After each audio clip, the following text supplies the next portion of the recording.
आइए जानते हैं आज की कुछ प्रमुख अंतर्राष्ट्रीय खबरों को। पहले एक नजर आज की हेडलाइंस पर। दिल्ली एमसीडी चुनाव केस 4 टिकट मामले में आप विधायक को एसीबी का नोटिस, कल होगी पूछताछ। वाराणसी 801 किलो का केक काटकर मनाया काल भैरव का जन्मदिन, इस खास तरह से बनाई थी थीम। सरकारी नौकरी लगते ही वादे से मुकरा बॉयफ्रेंड, शादी का झांसा देकर 2 साल किया रेप। किसकी सिफारिश पर लिया गया नोटबंदी का फैसला, केंद्र ने सुप्रीम कोर्ट में दाखिल किया हलफनामा। राजीव की हत्या पर खूब रोई थी, सालों से ढो रही हूं आरोप, जेल से निकलकर बोली ननली। राजस्थान कांग्रेस में फिर कलह, माकन ने खरगे से कहा नया प्रभारी ढूंढ ले। मोदी ने ऋषि सुनक को दी देवी मां की पेंटिंग, ब्राइडेन को राधा कृष्ण का चित्र। फिर गिरे क्रूड ऑयल के दाम, पेट्रोल डीजल पर तेल कंपनियों ने आम आदमी को दी राहत। राजश्री ने 76 साल में सिर्फ 60 फिल्में बनाई, रिलीज से पहले फिल्म घर के ड्राइवर नौकरी को दिखाते हैं, कम स्क्रीन पर करते हैं रिलीज। और विराट की जगह श्रेयस खेल सकते हैं, ईशान को मौका मिलना तय, जानिए न्यूजीलैंड के खिलाफ इंडिया में कौन कौन से खिलाड़ी होंगे शामिल। दिल्ली नगर निगम चुनाव में कैश 4 टिकट मामले में एसीबी ने आम आदमी पार्टी के विधायक अखिलेश त्रिपाठी को नोटिस भेजा है, जिसमें उन्हें कल गुरुवार सुबह 11 बजे पूछताछ के लिए बुलाया गया है। दरअसल एंटी करप्शन ब्रांच ने बुधवार को आम आदमी पार्टी विधायक अखिलेश त्रिपाठी के साले और पीए समेत 3 लोगों को गिरफ्तार किया है। आरोप है कि तीनों ने चुनाव में एक महिला से पार्षद टिकट दिलाने के नाम पर 90 लाख रुपए मांगे थे।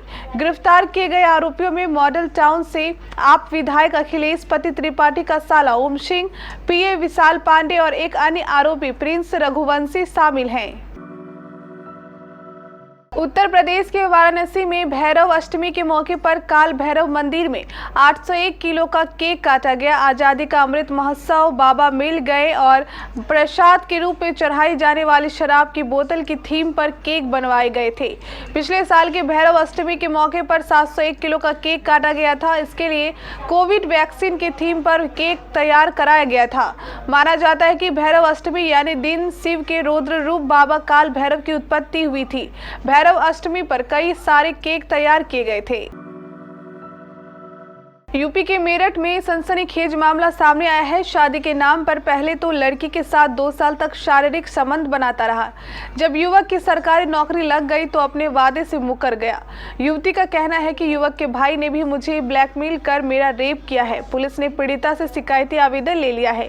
बीए फाइनल की छात्रा की 2 साल पहले मेरठ की ही रहने वाले मिंकल से दोस्ती हुई थी। मिंकल ने छात्रा से शादी करने के वादा किया और उसके साथ शारीरिक संबंध बनाए। पीड़ित छात्रा का कहना है कि मिंकल ने मुझसे शादी का वादा किया था, मगर हाल ही में उसके रेलवे में सरकारी नौकरी लग गई। उसके बाद से ही मिंकल शादी की बात से मुकर गया और उसने बात करना बंद कर दिया। केंद्र सरकार ने नोटबंदी का बचाव करते हुए सुप्रीम कोर्ट में हलफनामा दाखिल किया है। 2016 में हुए नोटबंदी मामले में दाखिल किए गए इस हलफनामे में सरकार ने कहा है कि जाली मुद्रा और ट्रेडर फंडिंग का मुकाबला करने के लिए ये प्रभावी उपाय है। इसके अलावा ब्लैक मनी, टैक्स चोरी आदि जैसे वित्तीय अपराधों का मुकाबला करने के लिए भी नोटबंदी यानी विमुद्रीकरण प्रभावी उपाय है। समस्याओं का अध्ययन करने के बाद केंद्र ने इस प्रभावी उपाय पर सकारात्मक रूप से ध्यान दिया। केंद्र ने अपने कदम के समर्थन में कहा है कि नोटबंदी का ये फैसला भारतीय रिजर्व बैंक आरबीआई की सिफारिश कर लिया गया था। बता दें कि नोटबंदी को लेकर सुप्रीम कोर्ट ने सरकार से इसकी संवैधानिक वैधता को लेकर सवाल पूछा था। 5 जजों की संविधान पीठ ने केंद्र और भारतीय रिजर्व बैंक से नोटबंदी के फैसले पर जवाब मांगा था।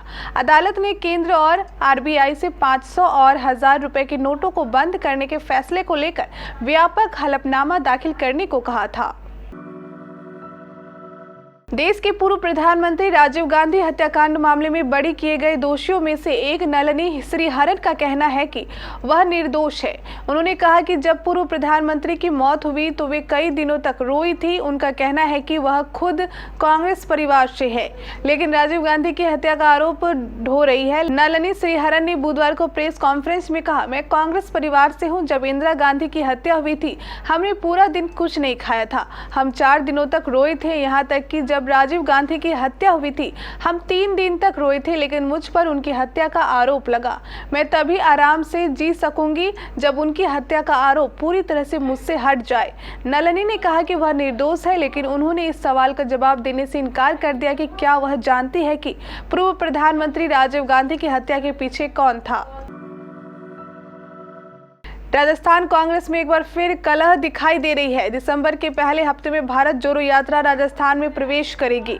इससे पहले अजय माकन ने राजस्थान कांग्रेस के प्रभारी को पद छोड़ने का ऐलान कर दिया है। उन्होंने चिट्ठी में कांग्रेस अध्यक्ष मल्लिकार्जुन खड़गे से दूसरा प्रभारी ढूंढने की अपील की। साथ ही 25 दिसंबर को गहलोत गुट के विधायकों की बगावत और उन पर एक्शन नहीं होने का मुद्दा उठाया। माकन ने लिखा है कि 4 दिसंबर को उपचुनाव हो रहे हैं, ऐसे में राजस्थान का नया प्रभारी नियुक्त किया जाना जरूरी है। G20 की बैठक में इंडोनेशिया के बाली पहुंचे प्रधानमंत्री नरेंद्र मोदी ने इसमें शामिल तमाम देशों के प्रधानमंत्रियों को गिफ्ट दिए हैं। खास बात यह है कि सभी गिफ्ट गुजरात और हिमाचल के कारीगरों ने अपने हाथों से बनाए हैं। ब्रिटेन के प्रधानमंत्री ऋषि सुनक को देवी मां की पेंटिंग दी तो अमेरिका के राष्ट्रपति जो बाइडेन को राधा कृष्ण भगवान का श्रृंगार रस वाला चित्र दिया। मोदी ने इटली और ऑस्ट्रेलिया के प्रधानमंत्रियों को भी गुजराती कलाकारों द्वारा बनाए गए गिफ्ट दिए। पिछले दिनों क्रूड ऑयल की कीमत बढ़कर $100 प्रति बैरल के नजदीक पहुंच गई थी, लेकिन फिर से कच्चे तेल की कीमत में गिरावट देखी जा रही है। अगस्त सितंबर के महीने में रिकॉर्ड गिरावट के बाद क्रूड में उठापटक का दौर बना हुआ है। गुरुवार सुबह WTI क्रूड नरमी के साथ $85.29 प्रति बैरल पर देखा गया। वहीं ब्रेंट क्रूड $92.46 प्रति बैरल पर पहुंच गया। ओपेक देशों की तरफ से क्रूड के उत्पादन में कटौती की घोषणा के बाद कच्चे तेल में उठापटक बनी हुई है। तेल कंपनियों की तरफ से पिछले दिनों 1 नवंबर से तेल में 40 पैसे प्रति लीटर की राहत देने की उम्मीद की जा रही थी, लेकिन कंपनियों ने ऐसा नहीं किया। हालांकि करीब 6 महीने से घरेलू बाजार में पेट्रोल डीजल की कीमत स्थिर बनी हुई है। इससे आम आदमी को राहत मिली है। सूरज बड़जात्या की फिल्म ऊंचाई बॉक्स ऑफिस पर अच्छा कलेक्शन कर रही है। राजश्री प्रोडक्शन के बैनर तले बनी ये फिल्म देश भर में महज 483 स्क्रीन्स पर रिलीज हुई। लिमिटेड स्क्रीन्स में रिलीज होने के बावजूद फिल्म जबरदस्त प्रदर्शन कर रही है। ये राजश्री प्रोडक्शन की स्ट्रैटेजी रही है। 1-2 फिल्म को छोड़ दे तो इस प्रोडक्शन हाउस ने अपनी कोई फिल्म 500 से ज्यादा स्क्रीन्स पर रिलीज नहीं की। पब्लिक डिमांड पर स्क्रीन्स बढ़ाई जाती है। राजश्री प्रोडक्शन के बैनर तले बनी विवाह, हम साथ साथ हैं, हम आपके हैं कौन जैसे फिल्में भी 100 से 200 स्क्रीन्स पर ही रिलीज हुई थी, लेकिन उसके बाद भी इन फिल्मों ने सफलता के नए कीर्तिमान रचे। इस प्रोडक्शन हाउस को बने 76 साल हो गए और इसके बैनर तले सिर्फ 60 फिल्में ही रिलीज हुई है। ज्यादातर पारिवारिक और सामाजिक जॉनर पर फिल्में बनती है। 15 साल बाद टीम इंडिया के पास T20 वर्ल्ड कप जीतने का मौका था, जो सेमीफाइनल में इंग्लैंड से हारकर हाथ से निकल गया। अब भारतीय टीम 18 नवंबर को वेलिंगटन में न्यूजीलैंड के खिलाफ 3 मैचों की T20 सीरीज का आगाज करने जा रही है। न्यूजीलैंड के खिलाफ इस सीरीज में टीम पूरी तरह से बदल गई है। रोहित शर्मा और विराट कोहली जैसे दिग्गज टीम का हिस्सा नहीं है। रोहित की जगह हार्दिक पांड्या कप्तानी करेंगे। ऐसे में हम आपको इस स्टोरी में बताएंगे कि 18 नवंबर से शुरू हो रही सीरीज में किन 11 खिलाड़ियों को मौका मिल सकता है।